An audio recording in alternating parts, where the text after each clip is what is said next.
Tony Perkins, Family Research Council President and Liberty grad, joins me now. Good to see you today, Tony. Good morning, Shannon. Okay, to me, the line that jumped out was that we don't worship the government, we worship God as Americans. It's a different message than we've heard over the last few years, and it seems like one the president tailored to that audience. Without question. I think that this was the president at his best. This was not only a great day for the graduates of 2017, I think it was a great day for the university. And as a graduate of Liberty University, I'm proud of where this university has come in its short tenure, relatively speaking. But I think the president there really set the stage. He was speaking not only to the graduates, but I think he was speaking to his evangelical base across the country. And one of the things he said that really stuck out to me was this. He said, "We will always stand up for the right of all Americans to pray to God and to follow his teachings.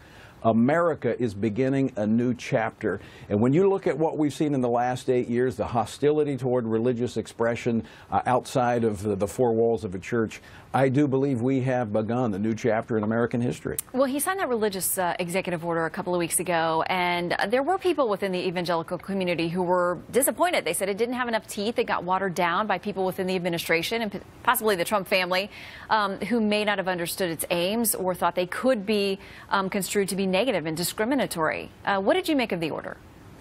Well, I was there in the Rose Garden when he signed it. I have been discussing this for weeks with the administration. I think, look, they've learned how every move they make is being challenged in the courts, and I think they've grown wise in that. And so they've taken a strategic approach.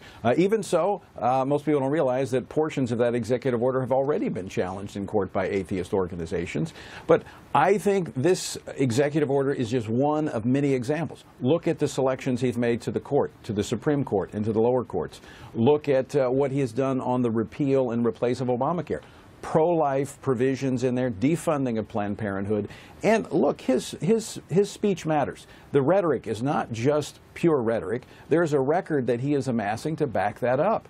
And look, we have truly begun a new chapter in American history where we have an administration is not only, you know, welcoming of faith, but he said in his executive order, they will vigorously protect and promote religious freedom.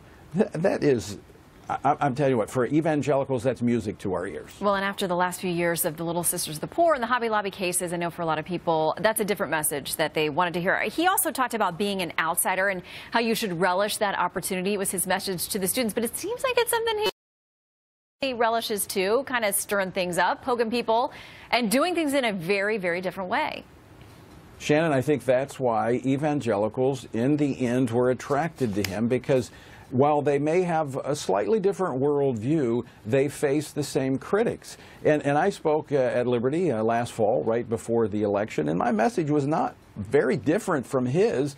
Crowd was a little smaller, but the message wasn't any different, and that was live out your faith in the face of those who criticize you and have no fear of man, only a reverence for God. And I think essentially that was his message. Face your critics, live out your faith. You have an administration that's going to provide cover for you to do that. Well, I think the crowd was smaller when I spoke at commencement as well. We're not presidents, but anyway, Tony Perkins, good to see you. Thanks. Thanks.